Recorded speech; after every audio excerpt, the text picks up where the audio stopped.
Good morning. It is Wednesday, the 11th of 2020, and I'm looking in the wrong direction because that's usually where I put my webcam is over here. But today it's on top of the Cintiq because microphone issues. Ladies and gentlemen, I've been trying to use my Rode video camera microphone, and yesterday the battery ran out and I pulled it. I am so sorry yesterday's video sounded like nothing you can hear. People were cranking up their audio, I think, to hear me, and I feel really bad about it. I want a better microphone setup someday, but Tom is limited on funds, so we're going back to the webcam mic, and I put it over the Cintiq to get the best, or at least loudest comparable audio.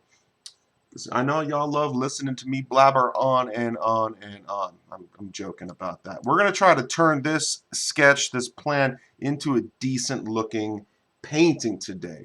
So happy 11 a.m. on 11/11, and Tom has Red Bull ready for some art doing things.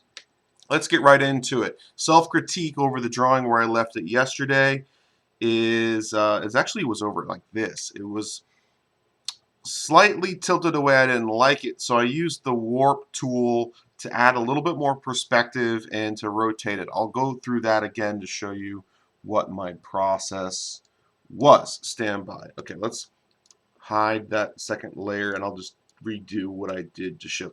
So let's just take, I remember from yesterday, these layers were the process of the image that we see before you now. So I'm just going to take everything but the background, copy it by dragging it into the new section, and merge that by hitting Control E. So now I have one layer for the foreground drawing, and then I have another layer for the background. I'm just going to copy that and then bring it up. This background I'm not thrilled about. It was just a placeholder. It might be good right now just to desaturate that a bit. Just to, yeah, this is just a little easier on the eyes to work with. Okay, and behind all that, I'm just going to fill a solid color too. Since Maynard's going to be a SITH in this, let's just go dark. Wrong layer, that's good. Something like that.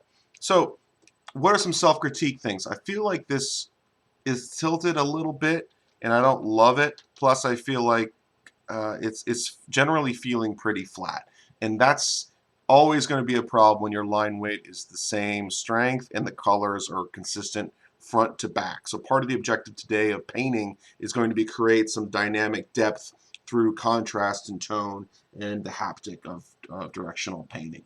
So hope you guys trickle in, and if you do trickle into this live stream, please leave a comment.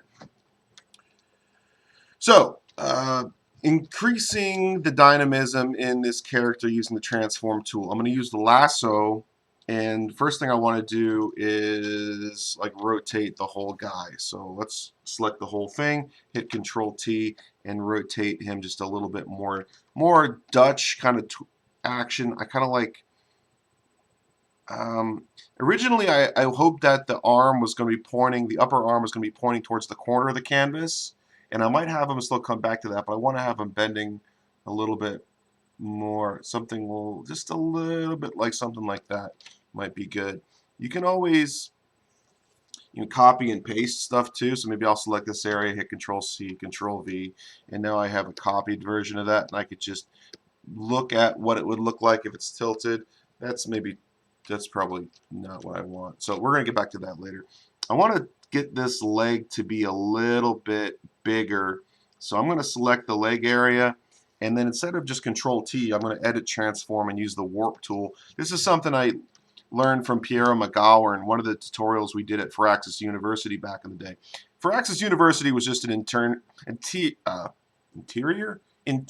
tutorial program at Firaxis. Sorry, I'm realizing I move my head a lot. I'm very expressive. Let's go and just enlarge this leg a little bit, the knee a little bit more, just to create some more foreshortening. I think might be good. This is going to leave the area of portraiture and become more just kind of fan art illustration, because ultimately that's what really matters. Is your image cool? Do people like the image? And then they'll realize, oh, is this somebody? Is this a portrait of someone specific? Or that's the level 2. So I could the transform tool by itself has very linear controls. If you select and use the warp version of transform, it gives you a lot more flexibility. It gives you these control points. In 3D Max, we would call this an FFD. Excuse me. Sponsored by Red Bull. Woo! Stuff is acidic. All right. So what I'm going to do is try to create some foreshortening by shrinking down this drawing of the boot.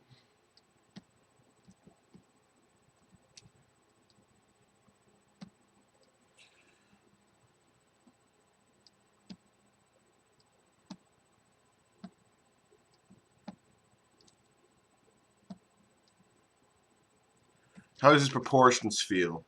Well, typically the length of the leg this direction is going to match this length over the body. Okay, so suddenly let's see the before and after. I'm going to make a new folder, put the new 3 layers I just made, and turn that on and off versus the old version. And before, after, it's like you're going to the eye doctor and they give you number 1, number 2, and they're flipping a piece of glass back and forth. Does this look sharper or clearer or smaller or bigger?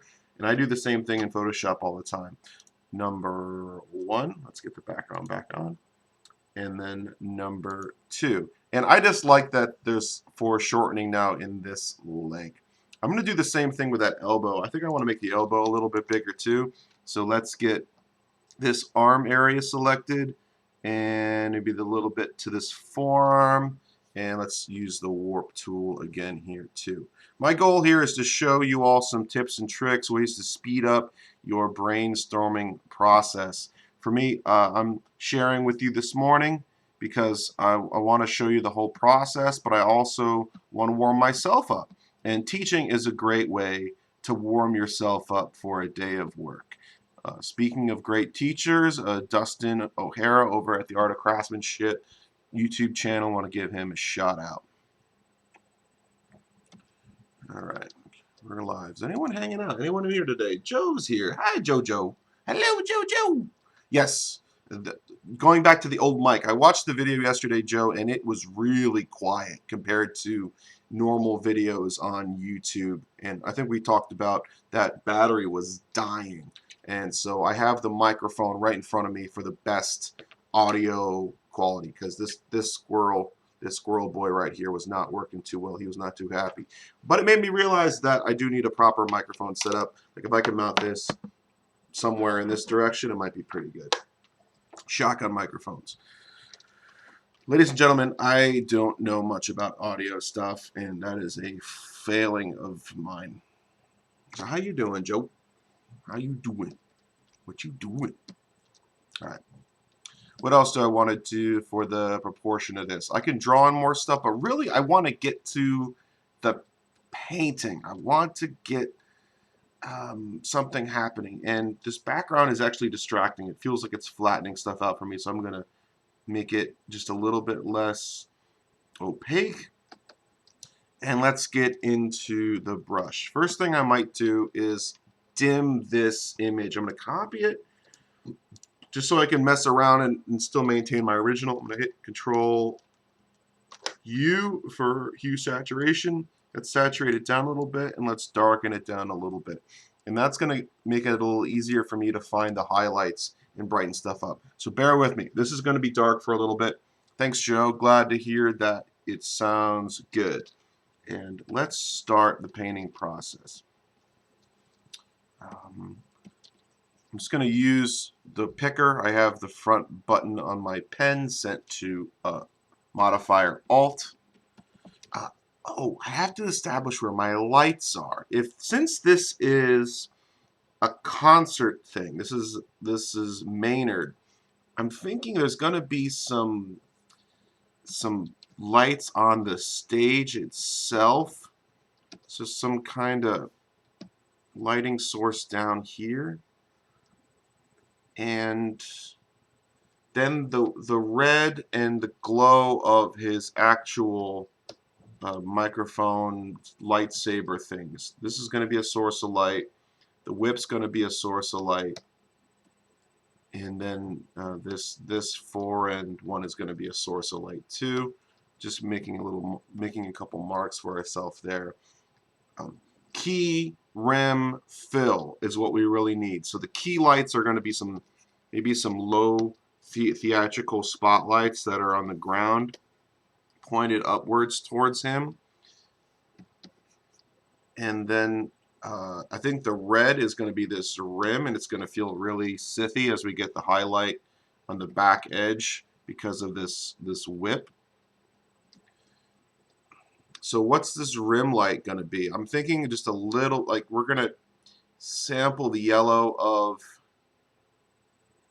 maybe like a dim yellow light that's coming in from above right. I think might be just something to highlight and fill in where the Mackie line would be.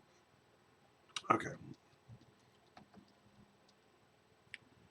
Let's see here. Okay, so I'm just going to pick this light here and then just start to kind of highlight some areas. Let's go 30%.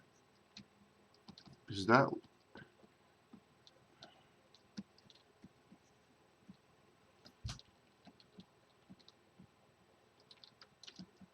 so that would hit there, that would hit this light beam's going to come up and get the inside of the megaphone. This mic over here. It's going to get the tricep, elbow, and then the light on the left is going to get this side. So our brightest spot might be this elbow here.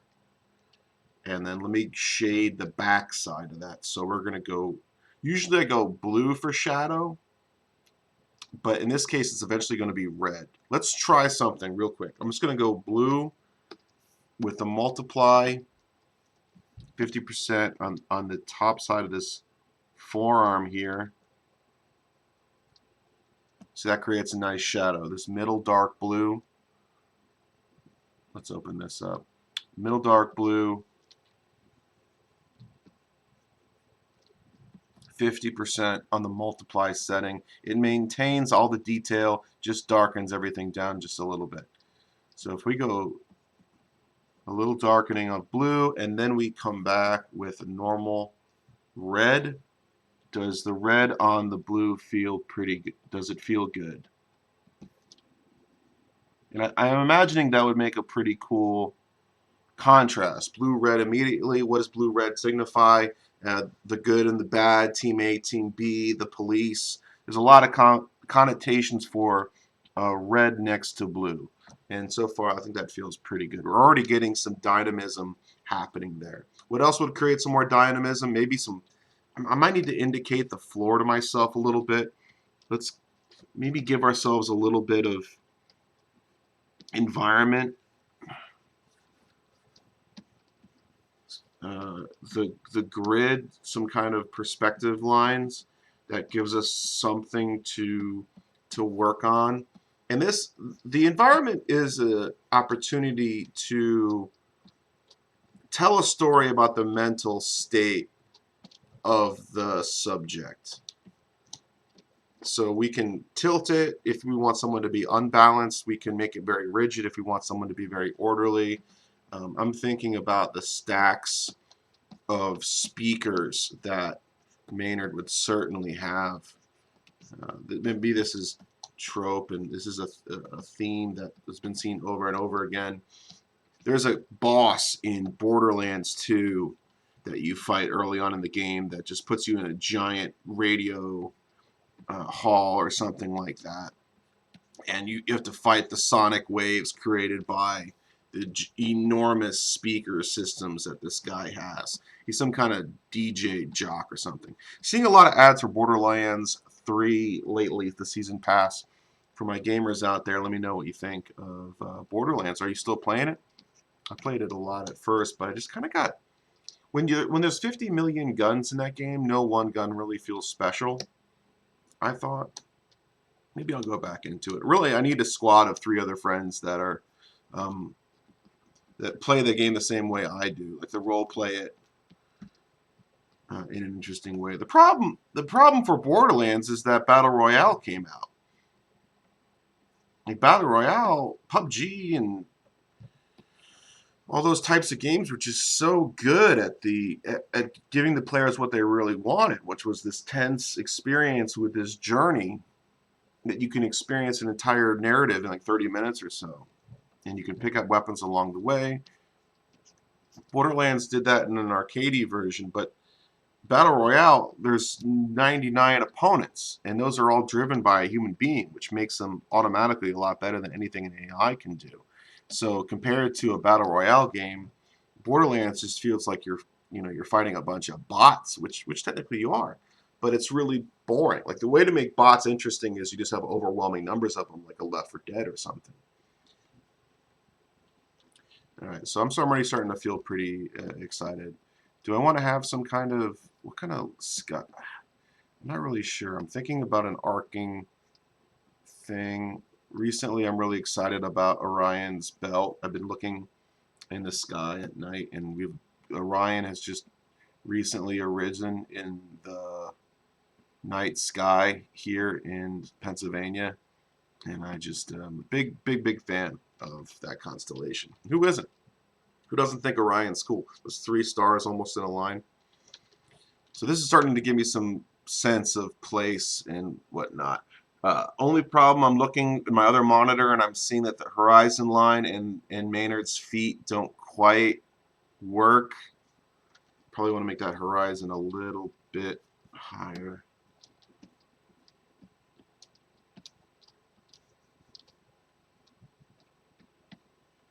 Kind of like that there's just like crisscrossing lines. It looks like a landing field. This is just by accident. There's some kind of like airport thing happening down here. There's airplanes taking off. Who knows? Maybe Maynard's a giant.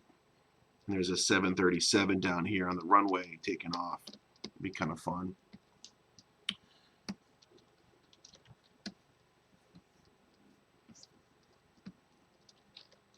Let's erase this horizon line.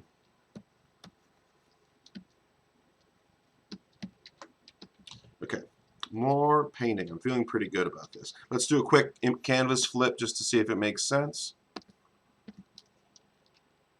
It's a little on the left side. I want this character to be a little bit more centered. So let's expand the canvas a little bit. Image, canvas size, pin the right side of it, and make the width. Let's go, guess 34. Let's try that. And then let's stretch out. Holding shift, pull that there, hit this layer, hold Control T and shift to drag that way. Are we now centered? The way we find out center for my students out there is bring the rulers out, Control R, and then click in the ruler area and you can drag a guideline. It should snap right in the middle of your drawing. This is a pretty good guide. Now the reason I'm making this video again is an addendum to the lecture I gave to some students back on Monday. So Tuesday was part 1 addendum and then today is part 2. Something I wish I could have done when I was a teacher at Mike in 2012 and 2013 was to record my lectures. It was requested by one of the students, but back then 8 years ago it just seemed like too much work to figure out how to do it.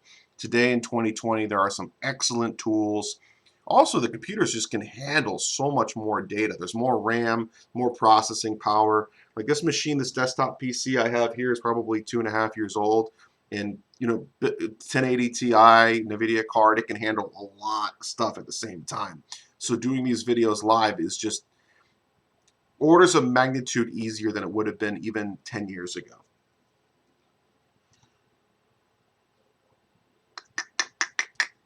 All right. So that's just a quick guide. Right now I'm liking that this crosshair is focusing right on Maynard's core, right in the middle area. So it tells me that his center of gravity is right in the middle, and that's probably pretty good.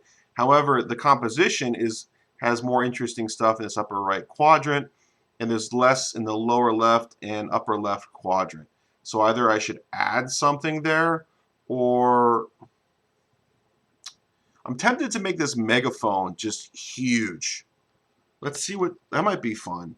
What if I take this megaphone thing and enlarge that? One of the problems with the guides is that it's going to, all your selection and stuff's going to snap to those guides now. So I'm going to turn off those extras for now, just so we don't get that snap. L for, wait, sometimes my keys get stuck. L for lasso tool. What is going on? Did I Q? I have lost my mind. I don't know. I don't know what happened. All right, let's take this megaphone thing and let's scale it up and rotate it a little bit. What if it's like this giant hanging speaker coming out of his butt? Nah, I don't like that. It looks like a mushroom coming out of his butt.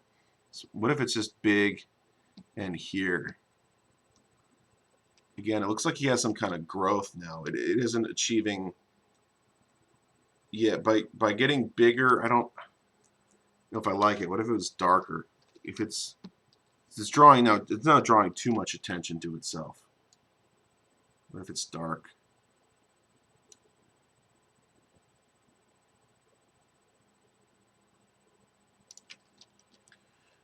I like the idea of it being darker. Oops, looks like I selected a little bit of that cable. Did it again.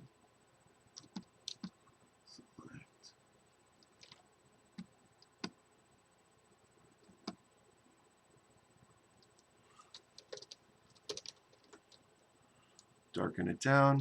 Cool.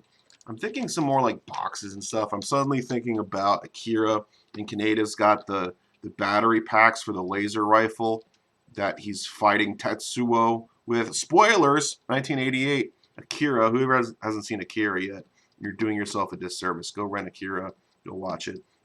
Maybe he's got some like battery something, so he's got multiple straps coming across his body. Got a strap coming over there and back. Still, this drawing needs something over on the left. Let's take these big stacks of speakers and move them over. How does it feel better?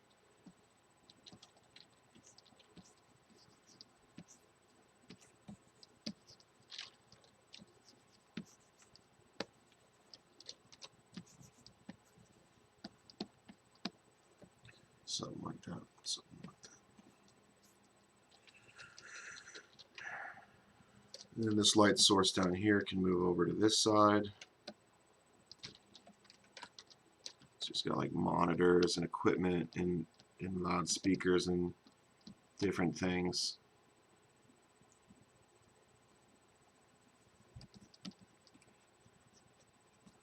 That's kind of cool. I'm feeling a little better about that. Let's keep working the process here. I'm going to come underneath of this and then create a gradient going from back to front. Let's go dark and it's lighter, lighter, lighter. Darkness, darkness, darkness. Oops, am I behind something? There we go. I want this underneath. Okay. Dark, dark, dark, dark, light, light, light, light, light, light. This color is pretty good. This is pretty good. Roughing in the shape quickly. A little darker in between every set of speakers. Pretty cool. That's fine. And then some kind of, maybe it's like some kind of trellis that goes over the whole thing. And it's got like lights and doodads hanging from it. I'm thinking about the arc of the stage at Arco Santi from the Pussifer show.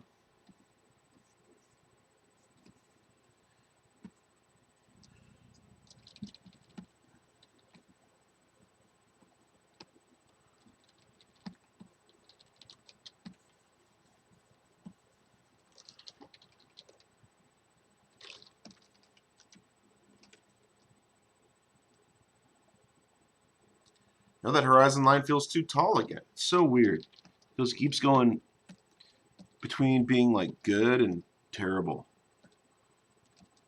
I'm going to lighten up the very back just a little bit to create some negative space for these legs to live in. I think that feels pretty good. It's a little greenish. It's a little minty green, and the minty green contrasts pretty well with the red. Maybe it's like some kind of sunset or lights in the horizon kind of thing. This is just an accident, but it feels pretty good. Let's go a little bluer with the space situation. Let's drag in a little bit. It's 40%. Yep, that feels pretty good.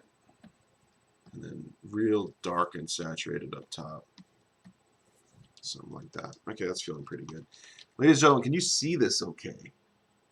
Or is the whole image too dark?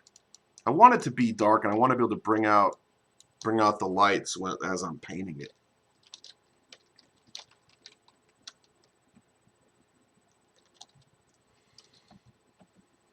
Let's save this again. Let's make it level number 2.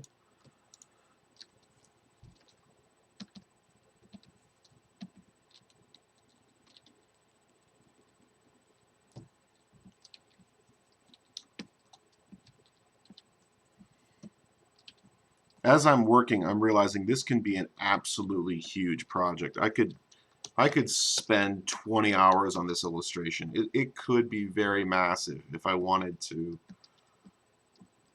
keep going with it. But I got other things to do. So maybe we'll just do this as a running series where I'm just working on this a little bit every week.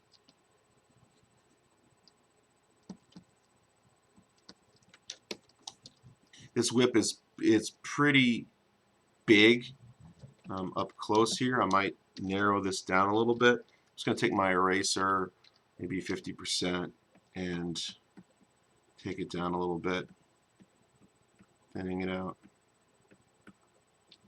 Because if the weapons really, this is the thing about props and weapons. Like having a big ass gun or a big ass weapon can be intimidating, but as the bigger the weapon gets, the smaller the thing carrying the weapon becomes. So you can, if you get a recognizable weapon, let's say something familiar like a revolver, and you give a big guy a tiny revolver, that's like a funny image just in of itself.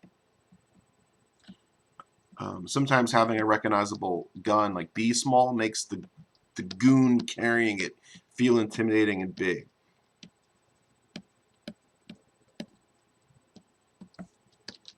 You know what? I like that a chaotic erasing makes this whip have more character to it too, which I'm kind of excited about. That's cool.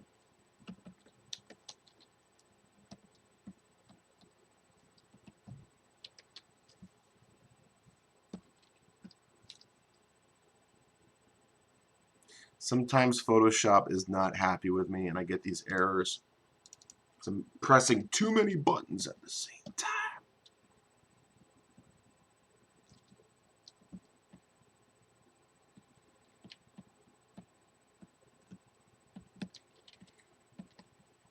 All right, so to create depth, I want high contrast up front, up close, and I want lower contrast to be further away. Let's get into the folds real quick.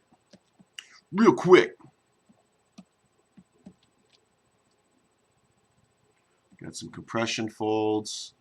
Going to go a little bit brighter where the light is hitting it on the underside. We might be revealing some triangle shapes in these folds.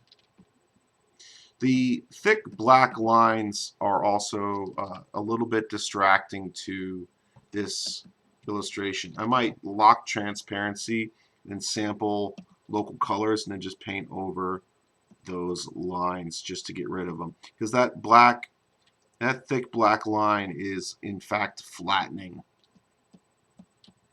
the illustration, and I want to create volume.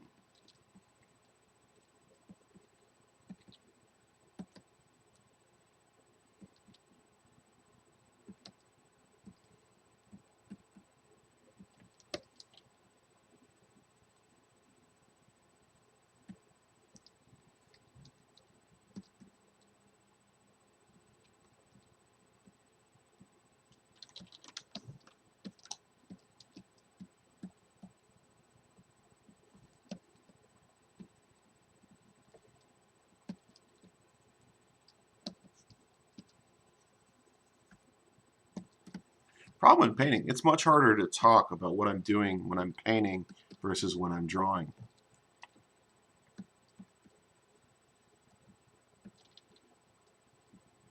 I follow Art of Izzy sometimes. He does these beautiful painting demos. Sometimes some cryptic and disturbing subject matter, but no doubt a brilliant painter. He has a pretty quiet way about his demos. Most artists do, in fact. It's uncommon to talk a lot through the painting process. Even Bob Ross, he gives a little bit of a color commentary occasionally. Sarah's here. Hello, Sarah. Thanks for joining. Awesome. Thanks for tuning in. Appreciate you hopping on the Tomcast. We're drawing James Maynard Keenan, lead singer of Tool, Pussifer, and Perfect Circle, as a SITH. And now I'm thinking that this is also Borderlands-ish, but that's cool. I think James would be down with the Borderlands. This is a mix of fan art of a bunch of different fictions and realities. A little fun warm-up drawing. I usually draw from 11 till noon, so I'll just do 30 more minutes of this. Let y'all get back to your day. So the idea is that he's got these microphones that are also like proto lightsaber type things. I'm thinking about the light sources, and I'm gonna.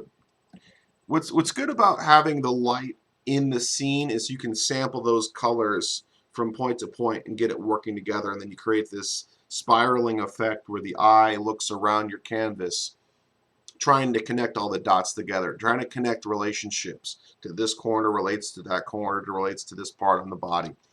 So let's just give ourselves some cues for stuff. I think an occasional, let's give a couple sources of some yellow light. Sometimes I can't draw, I don't know what's up. Oh, transparency is locked. Okay, so we're going to have a couple lights that are mounted to this, is trellis the right word? Just so that the viewer can understand where yellow light is coming from. I'm just going to have a few of these things worked up here somewhere. And I want a little bit of top-down familiar light. Let's just go 30%, maybe screen. That might be good. Just to create some light this direction.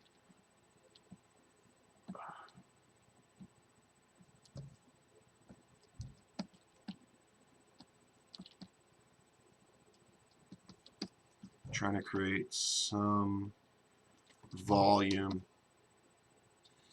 I want it to be kind of dim though. I don't want this to be the primary. The primary lights are going to be these front ones, so that's what I need to do is really hit this primary light. And I have them kind of pink. Would it be better if they were green? Would that be cool? Let's go hue. Let's come over that with some green, maybe color mode. Yeah, I think green up front will be a little bit more fun.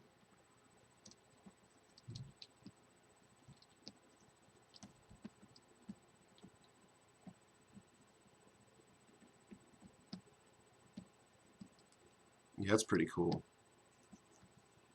Like, and then we have the green vibrating off the red. We have all kinds of relationships going on here.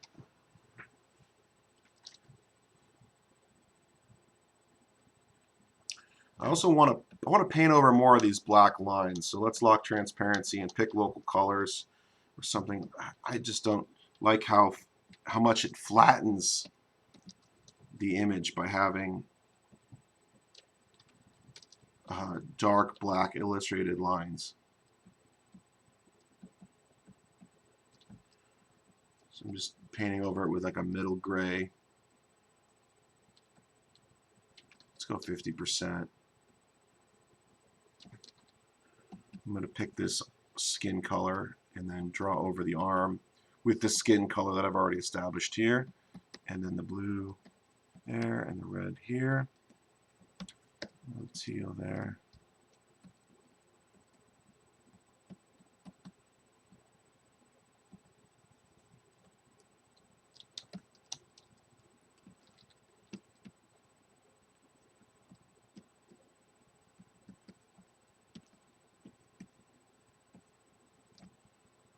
Something like that. So in painting, the artist should be thinking about shapes. Drawing, you're thinking about lines.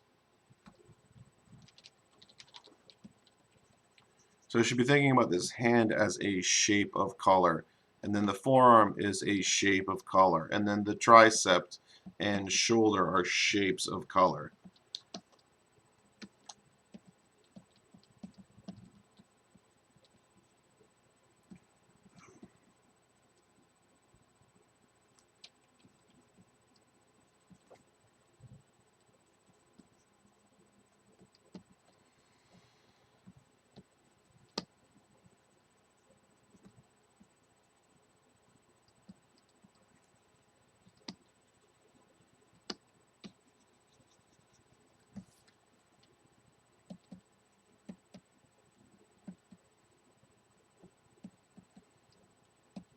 Tom, you did not make this easy for yourself. You came up with this crazy pose and a crazy lighting settle. Why couldn't you just drawn a flower in a field?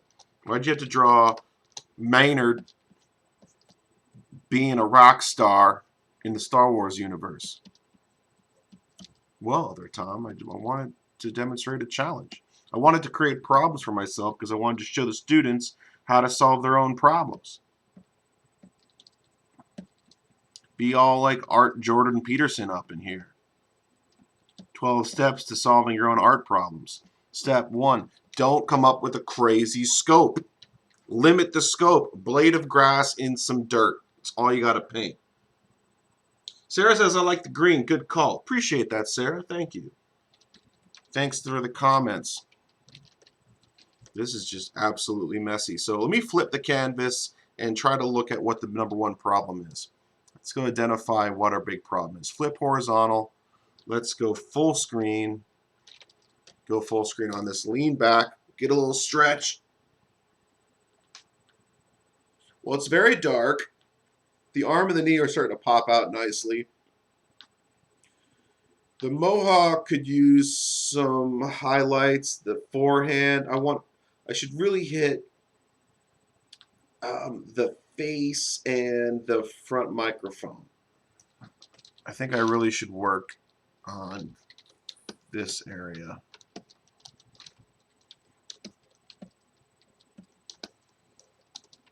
Let's make one part. We would call this in video game development the vertical slice, where you pick one area. Once you've established what your composition is going to be, once you establish what your scope is probably going to be, take one part and do it to the nines. And then that's a way to estimate how the rest of the thing's going to go. At that point, you probably can adjust your scope. So let's do this screen's worth of space up to a good degree. Maybe spend 20 minutes on this.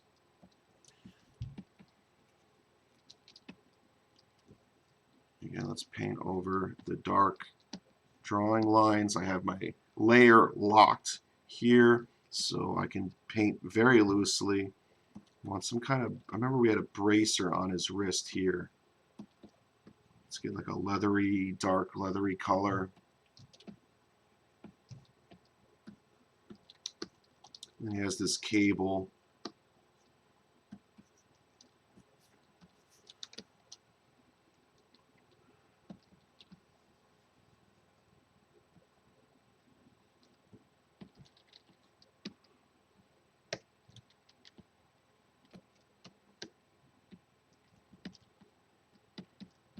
Sarah, do you like Star Wars? I know Joe likes Star Wars. Just a little disappointed in some of the more recent Star Wars, but generally likes Star Wars. I think Star Wars is pretty important.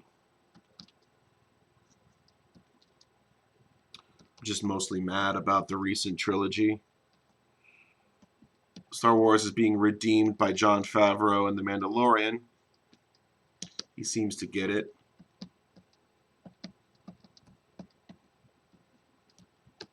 I wish I could be a fly on a wall in some of Favreau's meetings, especially if he gets wildly drunk and rages about how J.J. Abrams ruined the franchise. I think that would be awesome.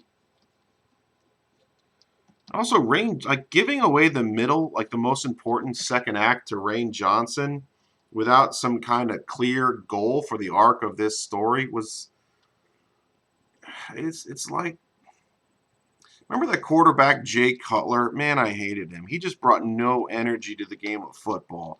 It's like when he gets traded around the NFL, like in every team, be it the Bears or the Browns, or I don't know where he got traded to, but they all think like, well, maybe we can, we're having a hard time winning games. Let's bring in this weak, boring quarterback from the Midwest to see if he can spice up Colorado football.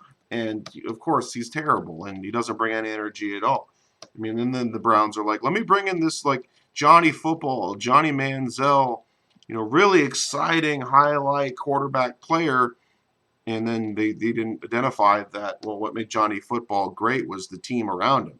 His mechanics and foundation was actually terrible. Like, JJ, I've ranted about JJ so much, and he comes up with these nice premises, but he doesn't know what the heck he's doing with story.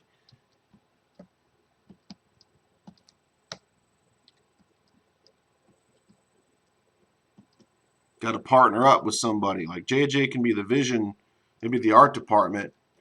Like he's probably a good director of photography, or also whoever he uses as the DP does a decent job. Nothing wrong with that person, but it all comes down to the script, right? And if JJ is writing these scripts that don't have an arc to anything that makes any sense, then what are we doing? A lot of crap gets made, but it's really sad when something with this much expectations just gets, when the ball gets dropped that hard.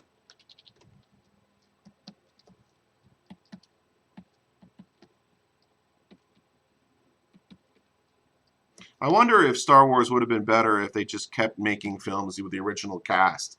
Like instead of letting Mark Hamill go off and do voice acting and Carrie Fisher letting her go off to drink herself to death and letting Harrison Ford, well, I guess Harrison Ford was the busy guy. He was doing Raiders or something. But they could have made movies with just Luke Skywalker and Carrie Fisher. Just let Han Solo go off and do his smuggling stuff for a couple movies and then introduce a new character or two to the mix.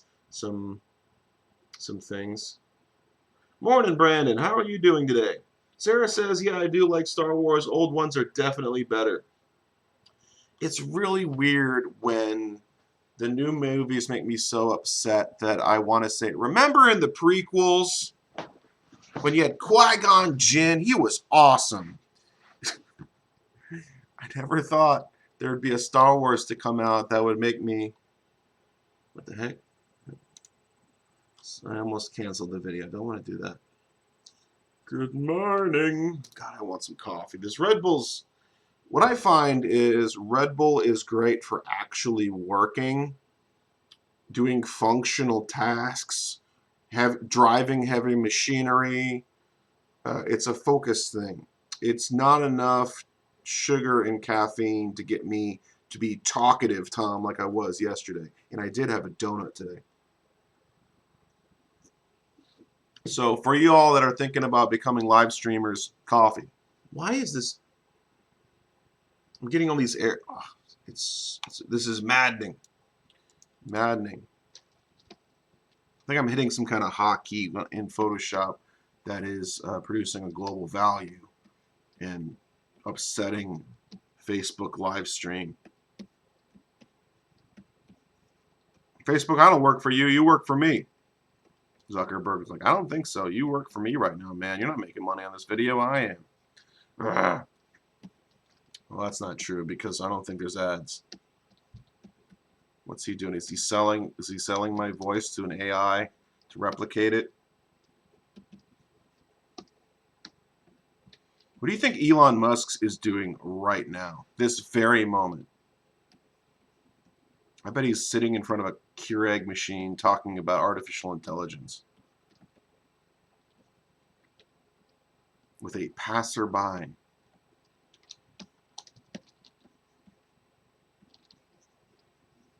Yeah, the number one goal for me right now is probably to replace any of these black illustration lines with shape gradient stuff. Brandon, what do you think about Tool Band?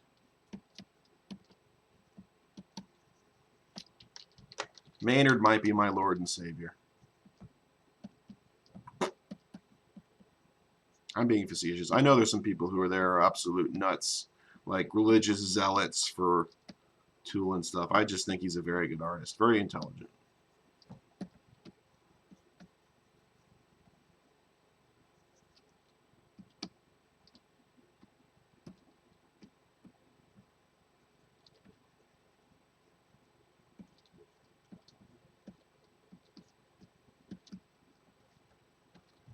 Let's bring some of this color over.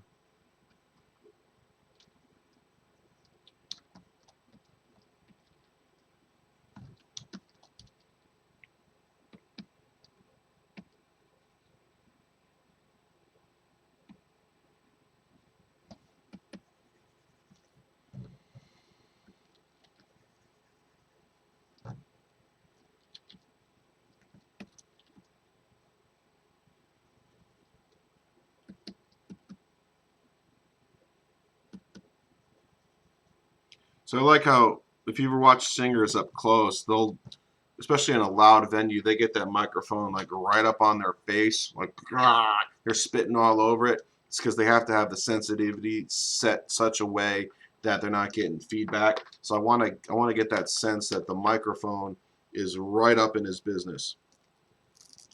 I don't need this windshield in here. What am I doing? So the mic right on the face. Sponsored by Rode. This is a very cheap microphone I've had since college, but it works. It helps sometimes. Not right now. It would be good to do this mounting hardware correct, and I'm obviously not doing it correctly right now.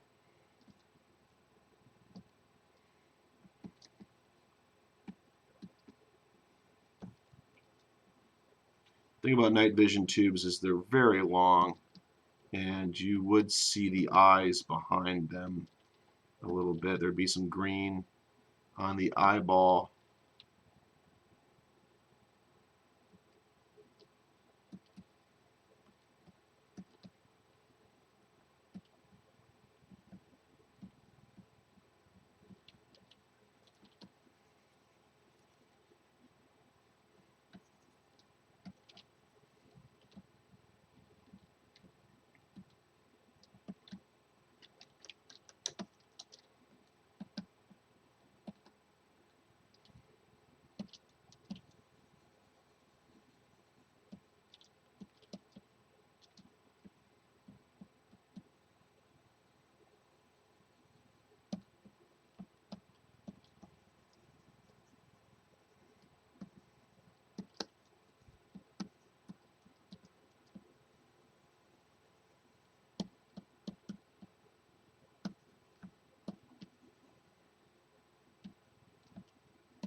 Sometimes just coloring the different pieces slightly differently makes a bit of a difference.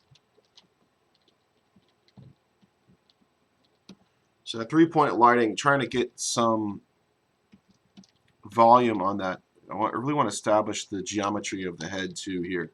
So we have like orange for the front of the forehead maybe.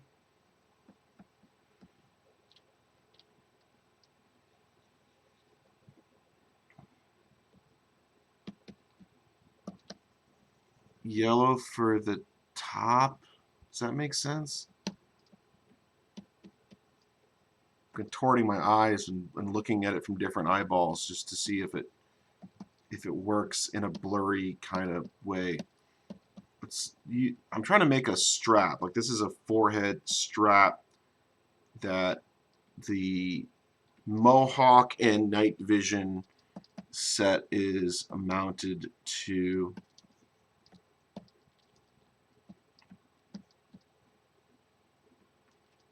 So this, yeah, the strap might be a little bit higher, and then this would be like eyebrow area here, I think.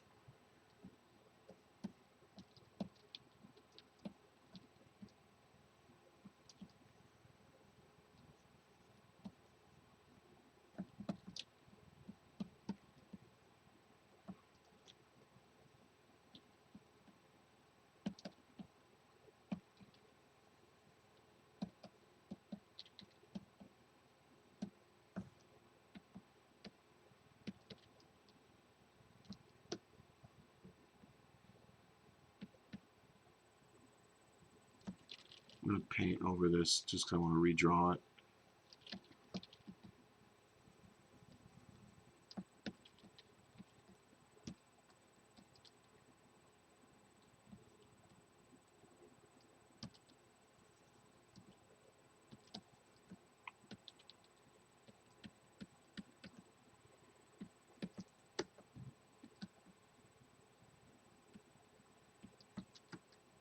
Let's get that lip.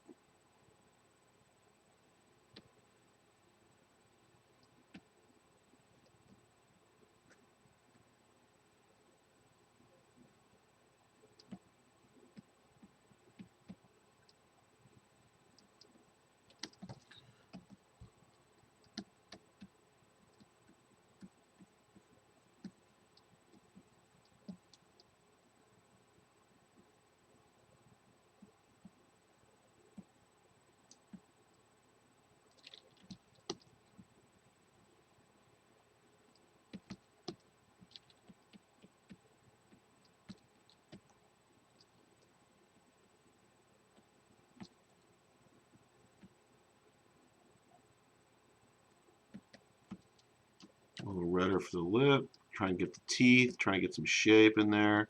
Let's get the tongue.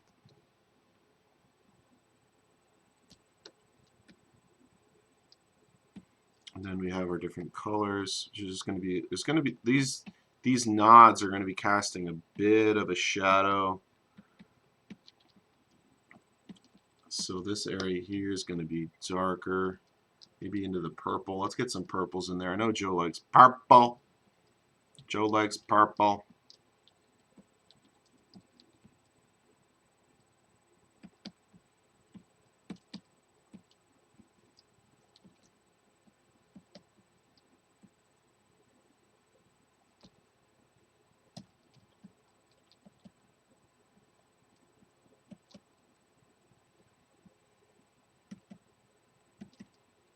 Let's establish the ear shape.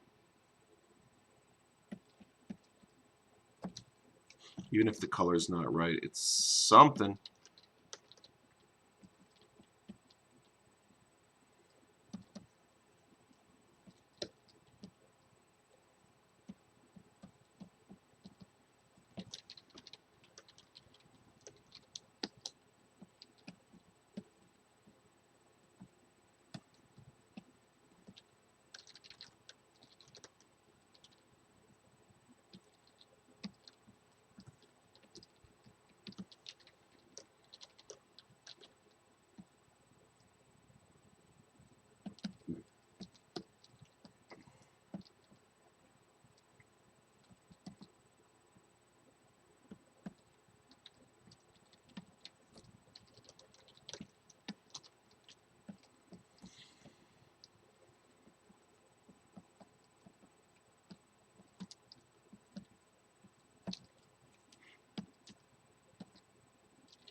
A fair question would be, Tom, why did you make this so hard for yourself?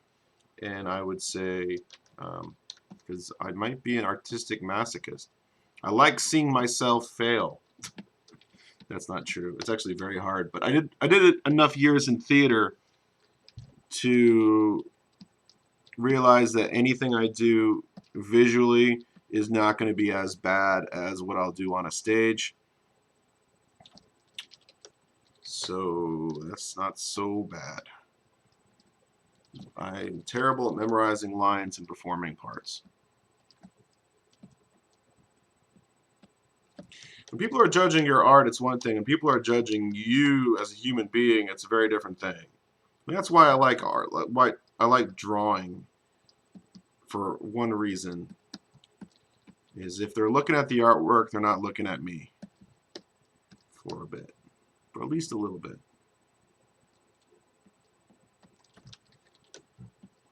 I got teased a lot. I got bullied. He's a goofy kid, nerdy, awkward.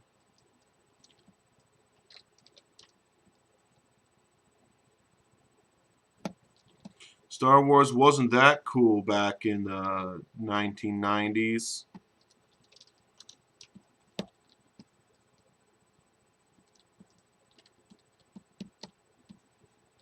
Cool Kids Table didn't talk about Star Wars back then. Now they might. We kind of let me know in the comments. Did the Cool Kids Table talk about Star Wars when you're in school? That's the question.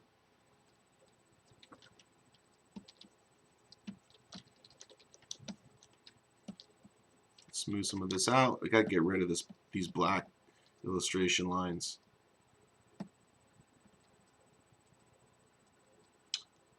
Joe's got a purple devil. Joe says, it was a learning curve for me to be able to separate critique of my drawings from critique of myself as a person.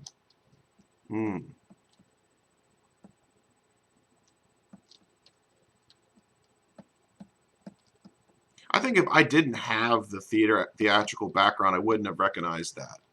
If I hadn't been on stage and been critiqued for my human presence in front of an audience, I mean, getting the drawings done. So maybe everything's contextual. Maybe everyone should be involved in performative arts once in their life just to see how bad it can be. And then everything else just seems easy. I wonder if that's why veterans are so productive. Because compared to what they saw in combat, what they had to do through training, everything else is just easier.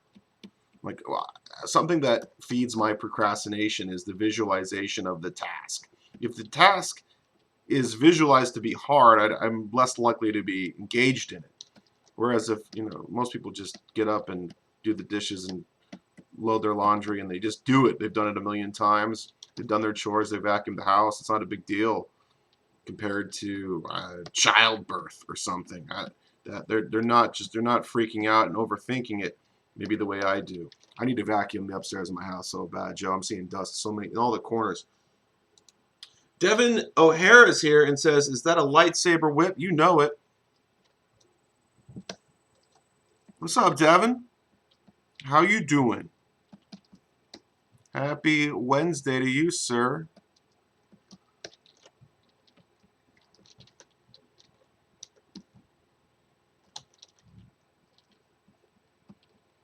It's a lightsaber whip on a microphone. Something I know very little about is microphones. I'm very afraid to pony up big money for a proper microphone for this streaming project that is currently netting me very little money. In fact, I think the entire stream process has just about evened out after software, because one of the things I got to do with the stream is network with an old buddy who needed some 3D work done. Ooh, I don't actually like this. This doesn't need to be here. Okay, that cable goes underneath and not over.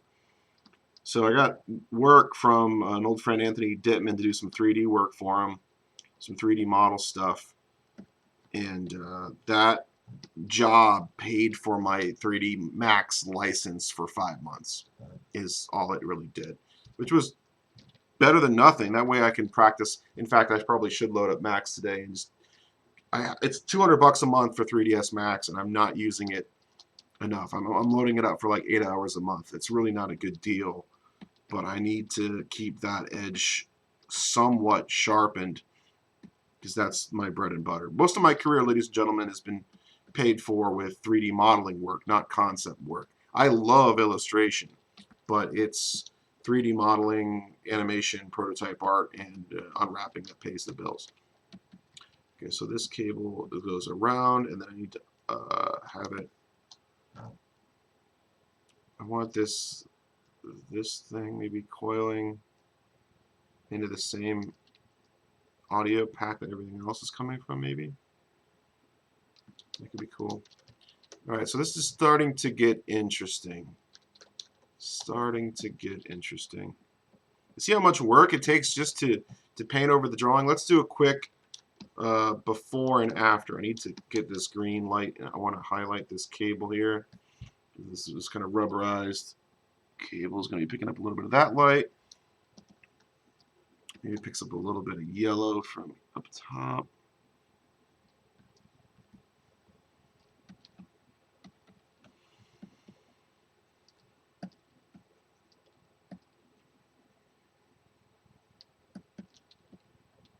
That's the trigger for the megaphone. If y'all wondering, a little bit more clear silhouette here.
Okay.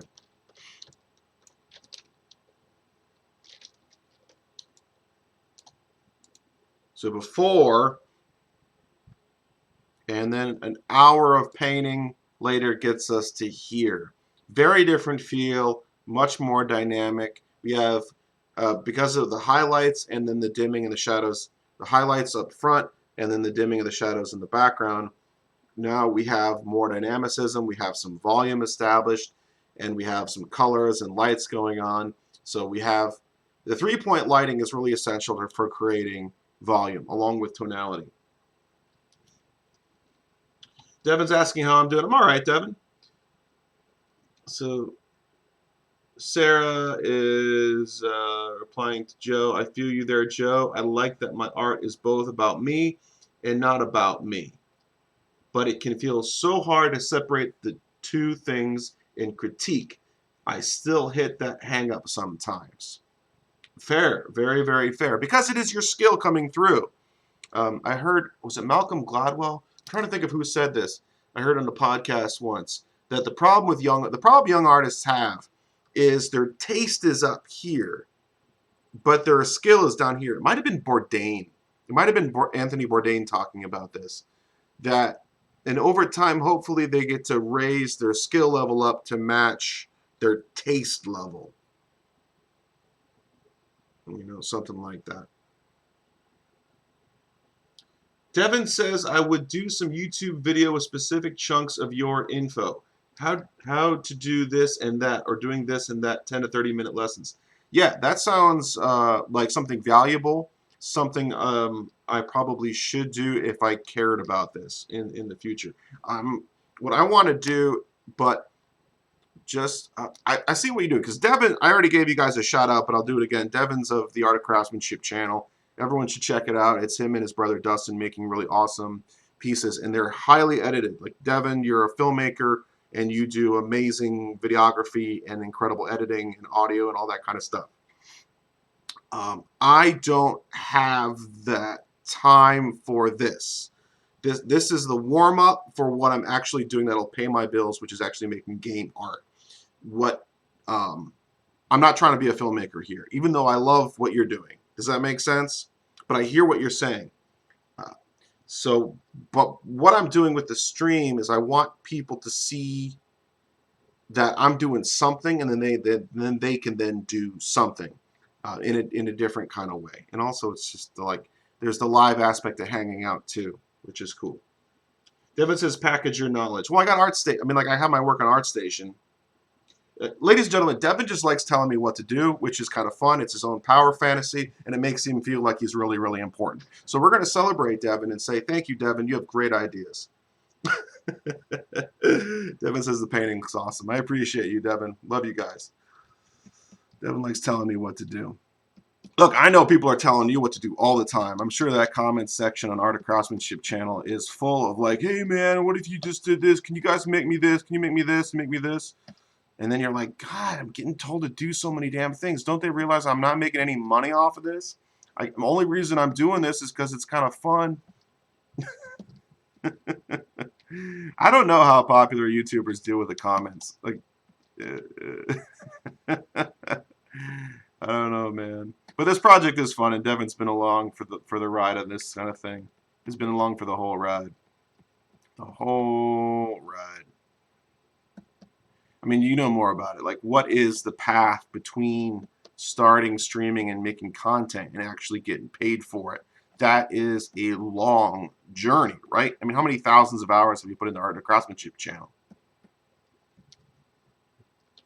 We all need a Devon in our life, says Sarah. Yeah, Sarah, you should check it out. I'm gonna put a little link in the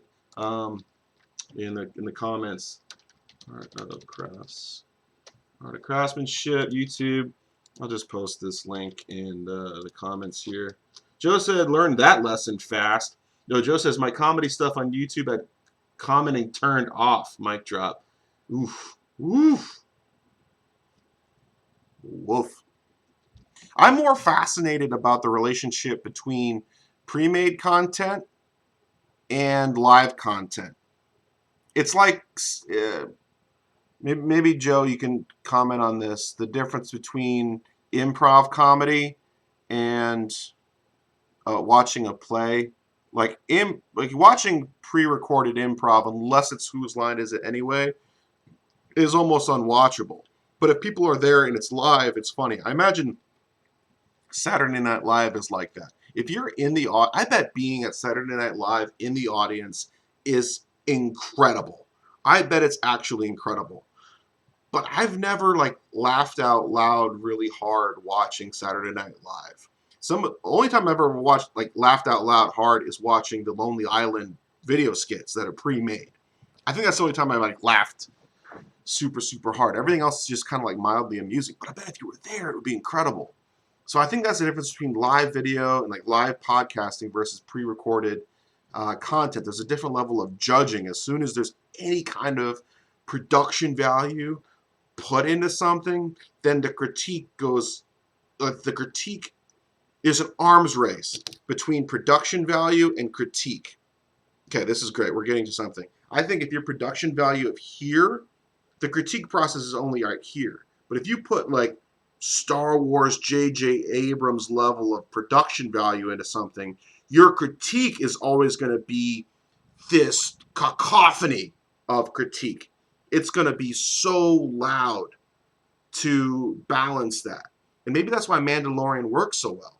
Because Mandalorian is Star Wars and this TV show done at an incredible budget. I've talked to people who have worked on it.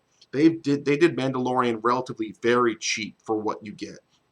And so like Mandalorian takes that budget down by like a quarter. Mando's like making Star Wars down about for this price. So the critique's only like here. Remember Game of Thrones? Everyone loved the first season. There was no expectations. No one knew what the budget was going to be. You just had Sean Bean and a bunch of unknown actors right here. So season 1, 2, 3, they're like, well, season 1, the expectations here, critiques like, it's interesting, I guess, if someone was a fan of the books. And then it just ramped up and up and up and up and up. And by season 8, there's this huge, huge budget, huge expectation. Everyone knows all the actors. Everyone cares. Like, there is way too much attention given to these television actors. And then the critique is just through the freaking roof.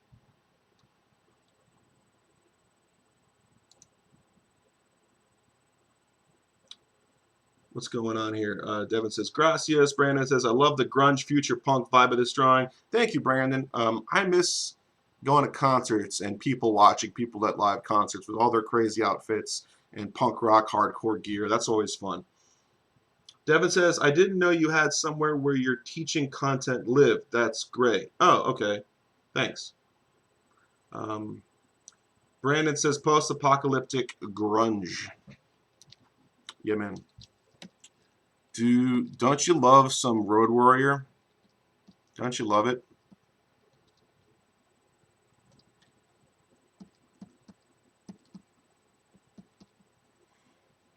Yeah, not getting a lot of attention, Devon, on the YouTube channel, but that's fine. I kind of like this whole project's under the radar. Like, my expectations have always been super, super low for streaming. It's basically a way for me to strengthen this muscle, whatever it is, and to network and entertain and hang out with my friends. Actually, that's where it started from. It started from hanging out with people. That has to be remembered.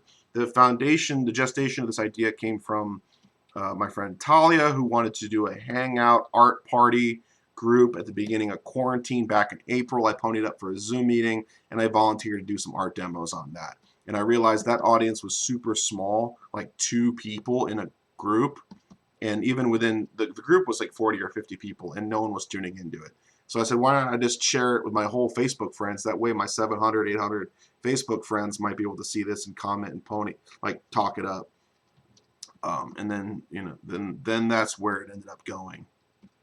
Like, Devon, do you have, maybe this is a conversation for another time, maybe when we're hanging out around a fire pit and a couple beers, but like, I would love to hear, maybe you podcasted about this and I haven't heard it, like, the philosophy of like where you thought Art of Craftsmanship was going to be before you started making it versus like where is it now? Like the philosophy of work, has that changed as you're doing it? Because you've gotten really popular. I feel like I'm having a podcast with you guys, which is fine. It's pretty fun. I have to catch up on the recent podcasts. I watched a little bit of that bow shooting video with Sean. Like, your guys going through the woods shooting arrows. That was pretty cool. We're at 12:10. I said I would wrap up at 12, but here I am. You guys got me ranting today. If it wasn't for you all, I wouldn't have ranted. It would have been very boring. I guess, is this the equivalent of crowd work?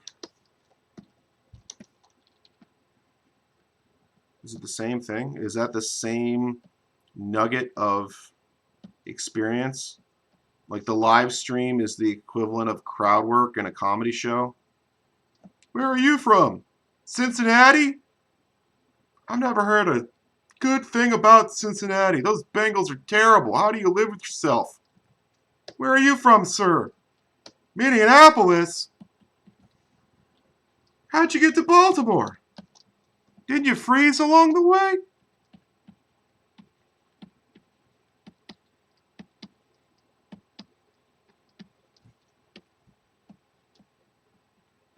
I've been listening to a lot of Bill Burr lately, ladies and gentlemen. Love me some Bill Burr. Started to wonder, is Bill Burr a stage name? Like B-U-R-R, like a pricker, like a burr. Isn't that what the spike on a razor wire is called? Like the sharp part of razor wire or of a barbed wire? Oh, that's a barb, not a burr. But isn't burr the same thing as a barb?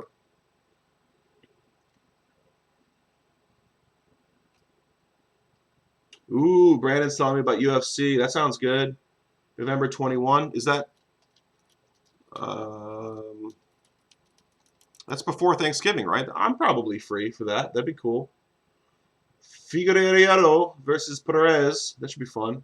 Range time before sounds good. I'm running low on ammo, my friend. I did a match. Josh and I did a 2-gun match on Sunday, and I blew most of my 9mm at that. It's pretty fun. Devon says we are working on a Native American bow. Should be ready for Thanksgiving. Awesome. Joe says we know if we get you riled up, you'll draw more. Oh, is that how it works? Devon says, but we didn't expect much, so a little success has been fun. We were trying to stick to the same elements we liked and wanted when we started. Okay. Because you guys have full-time jobs outside of the YouTube show, right? I mean, I know Dustin teaches at school in Baltimore. And are you still filming for Baltimore Sports Ball? Joe says burr is an irregularity on a metal edge that usually needs smoothing, I think. Yes, that's what it is. That's what it is. Thank you, Joe.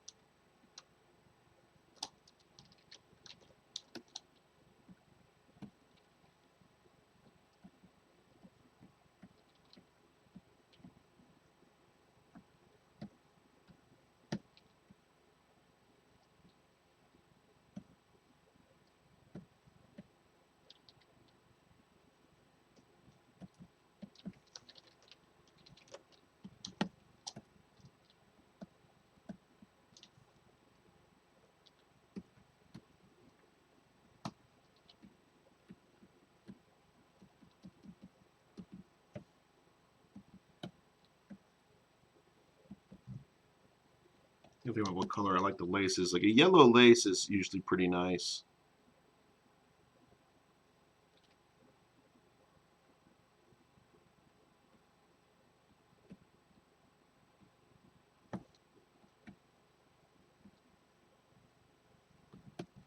What do you think, Joe? Is this an interesting process or is this dumb? Am I just wasting people's time? Probably need to keep ranting to hold on to people's attention. What can I rant about that isn't political right now? Football is just so boring right now, isn't it? Like, I could not care less about football. Like, the Ravens have been kind of boring this year. They lost too many games. Like, where's the spark? Where's the excitement? Are you watching football, Devon? You got a football family. One, NFL needs to have their own damn network. I think they it needs to be easier for people who have cut the cord, because I don't have cable TV anymore, to get the games. It's hard for me to go find and watch the content. It's too confusing. ESPN Plus at least has, like, if you want to watch a fight, you can go to slow down, click in, live stream the fight. It's just easier. Which it's ironic to me that the NFL is this massive media empire thing that sells like some of the most expensive ad revenue in the world, and they haven't adapted to the new paradigm. Maybe that's it. Maybe the money was just too good in the old model, and they're having a really hard time getting off that market. What's the word for that? That revenue stream. You know.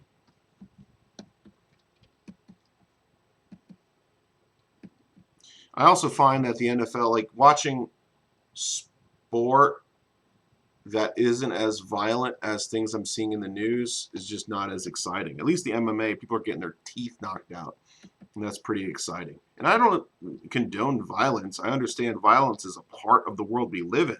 We're animals. If you watch animals in nature, they like to get rowdy every once in a while. We're not too many chromosomes away from, how many protein chains separate us and some gorillas and a grizzly bear in the woods? Isn't it like only like 7 or 8 chromosomes? I don't know.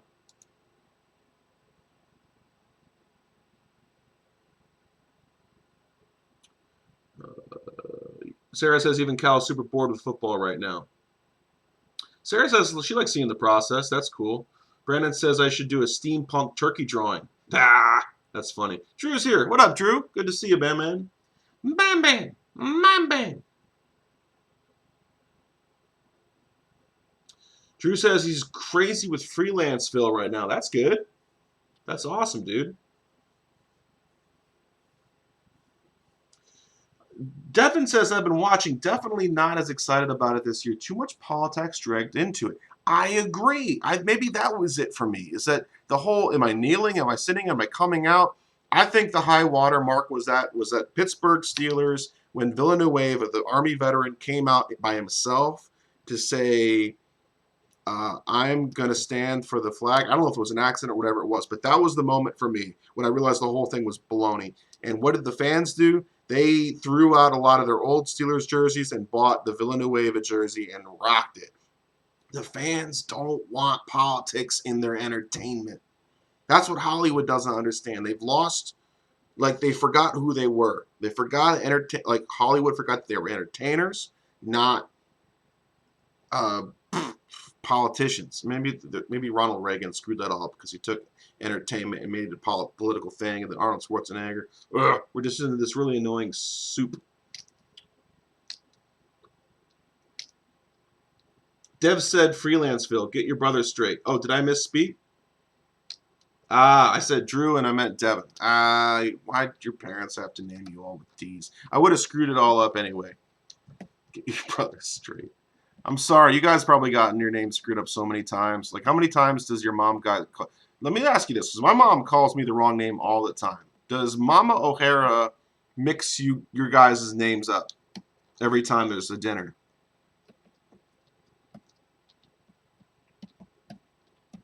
Because my mom calls me Rick, Tim, Jerry. Like, then again, she's 80, so we give her a pass.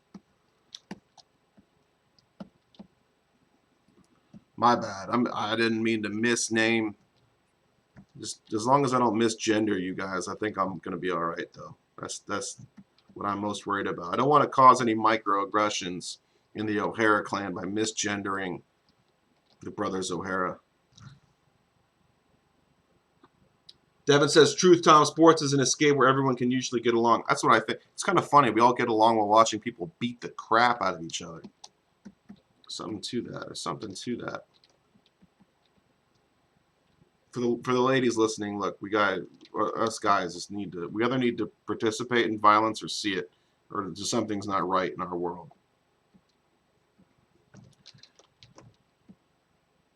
It's a shame though, you know.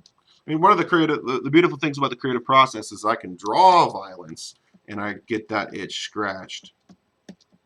And again, I've been hit in the head a few times. Maybe that's why comics are so good. Like, something about watching Batman knock out a criminal, just really satisfying. It feels like there's justice.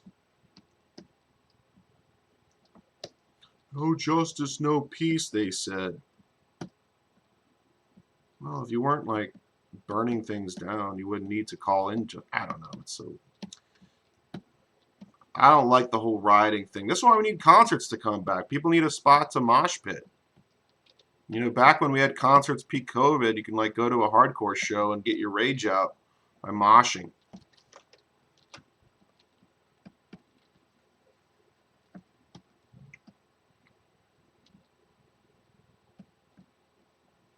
Dudes with testosterone need something to do.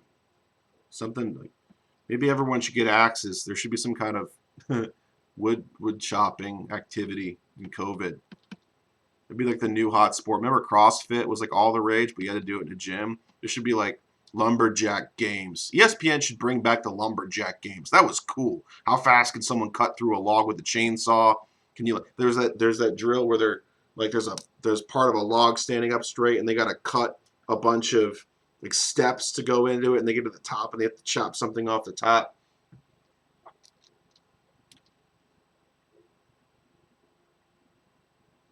Devin's like, yep, Derek, Drew, Dustin, Devin, whatever your name is. Mom's always mixing our names up, whoever you are. Love Sally. Scott and Sally, how they doing? Say hi to them for me if you see them. They get a shout out on the Tomcast. I want a fire pit. I want a bonfire at the O'Hara compound. Anyway. What time is it? 12:22. Okay, I'll do another 8 minutes. So we're all hanging out, having a good time on a Wednesday. On a Wednesday, trying to be sober this week. That's pretty hard, especially while drawing James Maynard Keenan, who has a song called Sober. Why can we not be sober? Just want to start things over. Why can't we drink forever? Or sleep forever. I don't know what it is. Just want to not be sober. Yeah, man.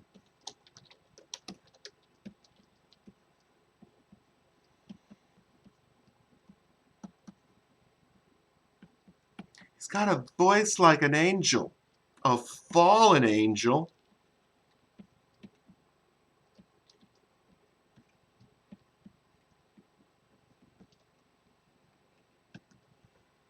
I am not a fan of Ghost BC. I like what they're trying to do, but the problem is that main guy, that like Pope Emeritus De Sanctus Donatus guy, is a jerk. He really screwed over his original band with royalties and stuff. So like his initial band, he like completely fired. They sued him for a percentage because they helped him make all that music in the first and second album. And he's like, nope, this was my project the whole time. Took him to court or like countersued, and they just got left out. And then he has this whole new gig. He's hired a bunch of musicians to travel with him. And I guess they know what the deal is. But that whole story rings very near to my heart because of what happened to me with Mohawk. Like building a team with some people that I thought I could trust. We thought we were all going to get a percentage. We all thought we all were going to get a say in this collaborative project. And Soren is just like, nope, this is my house. This is my game. And we're like, well, wait, it's not your house. You're in Dorian's house. And he's like, fired Dorian. Fired him. It's like, dude, he's got 10% of your company. Don't care. My wife's taking over. And we're all like, okay, good luck. Fuck you. The game sucks. I hope you rot in hell with your $20 million. I hope you drown in all that money that you kept. And dude's probably still going to be like executive choosing guy of the game developer conference and the IGDA and all this kind of stuff. It's like, yeah, man, you got where you were on the backs of people who were willing to help you out, and then you cut them down when it wasn't convenient. That's going to come back. Karma's going to come back, and it's going to hurt you. It's going to hurt you. So don't be that guy. It's important to give praise where praise is due. People remember that, man. People remember that. Plus, life is a team sport. How far are you going to get in the apocalypse on your own, man? Where are you going to barter for water and food from? I mean, how well did it work out for the Native Americans who decided to stay in their own tribes instead of banding together and fighting off the colonists? I mean, that's the thing about the West, man. The civilized West, the Romans came up with the formations, the legions. Peter the Great, whatever it was. I don't know. I'm rambling now. Alexander, his father, I think it was it Peter? Peter the Great's the Russian guy. Who am I thinking of? Who was Alexander the Great's father? It wasn't Darius, was it? Dude came up with the hoplite formations and stuff. Am I right about that? I don't know. But it was working together in formation that truly allowed the Greek Empire to expand and then the Roman Empire after it. Teamwork. Strategy, tactics. You can't just be a lone gunman and expect to survive very long. You're just going to be on the run. Just going to be on the run.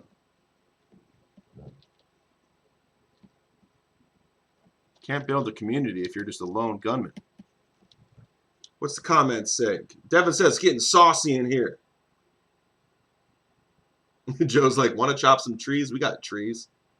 My man Josh, if he buys this property, is going to have 11 acres of trees. Joe says, thanks for streaming. Fun to watch, listen to. Looking forward to seeing where this keeps going. Thanks, JoJo. Drew says he'll put the word out on the bonfire. Devon's in. Devon says, I can't tell Tom what to do in person. That's true. But I like your feedback. I know it comes from a good place. I know, but you're persistent. You're very persistent, Devon. It's like, I'm excited about what you're doing, and I want you to do more and more and more, and I want to build this into an empire.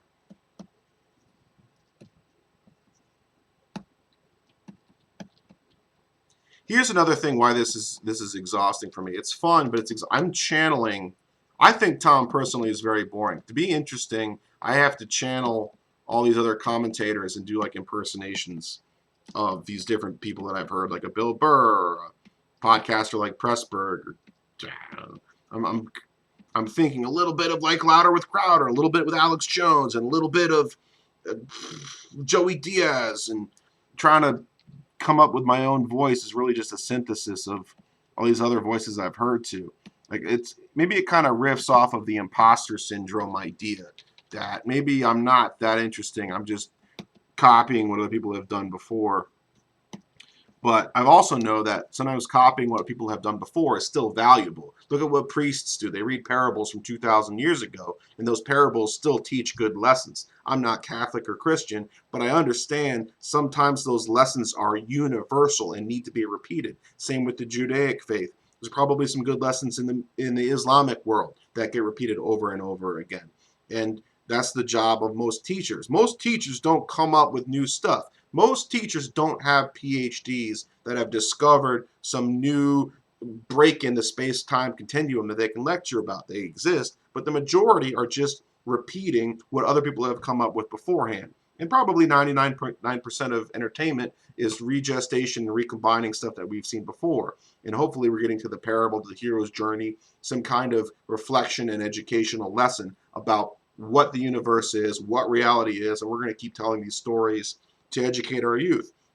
One of the problems I have with my own sense of reality is it was formed by 80s television, which is not real. Everything that happened in the 80s was completely cocaine juiced up, and it's not reality. It was probably the peak form of capitalism, 1980s, and that's what my generation, our generation grew up with. And now we're in this pandemic, and like, this isn't the world I expected. Well, the world we expected was Knight Rider and the 18 and MacGyver and Blade Runner and like all these 80s action hero movies, Rambo. That's not reality. All right, I'm done. Brandon says, I'm remotely connected to this customer's PC and they have a shortcut for Sid Meier's Civilization 5. Awesome. Thanks, Drew. Drew says I'm very interesting. I appreciate you, Drew. Devon says the Beatles just wanted to make a 50s style rock and roll band and they changed the world. It's pretty cool. So I do like this idea. I'll send it off with something good, which is there is the idea of that everyone can change the world. And you can. Like, who would have thought that some nerd named Mark Zuckerberg could change the world? But he did. He created Facebook, and Facebook has connected people in a way that people hadn't been connected to each other before. I'm connected to you all now through this thing called Facebook. I'm getting phone calls. Shut up, phone. I'll call you back later. I'm getting all these, like, I thought with the election being over, it would stop with the phone calls and the polls and all that. No, they're just trying to sell me car insurance. So anyway, I think everyone can change the world. You can create a piece of art that is so emotive that it can change public opinion about a certain subject matter. That's why they give Oscars to documentaries, because some of these documentaries are so important, shining a light on something that needs to be shared and educated with the world. So you can invent something, you can do something, you can even say something. You can be a poet, come up with a really interesting phrase or a turn of phrase or a use of language that gets people thinking about reality in a way they hadn't thought about it before, and that could eventually affect behavior. These lessons in entertainment that get shared with kids and passed down generation to generation are lessons on how to behave in society. This team sport that is humanity, that is civilization. Right? All right. So be creative, be productive. You know, you don't have to solve cancer. You don't have to figure out how to treat AIDS in third world countries. You just got to figure out, you just got to be nice to people and inspire other people to engage in this team sport called civilization that we all benefit from. When this game is played fairly and well, it's a tide that rises all boats. So that's all I got for Wednesday. Thank you for joining me on 11/11. Thank you, veterans. Little send off. Thank you for your service. I appreciate veterans on this Veterans Day, and I hope you guys have a great rest of your week. Be safe out there. Take care.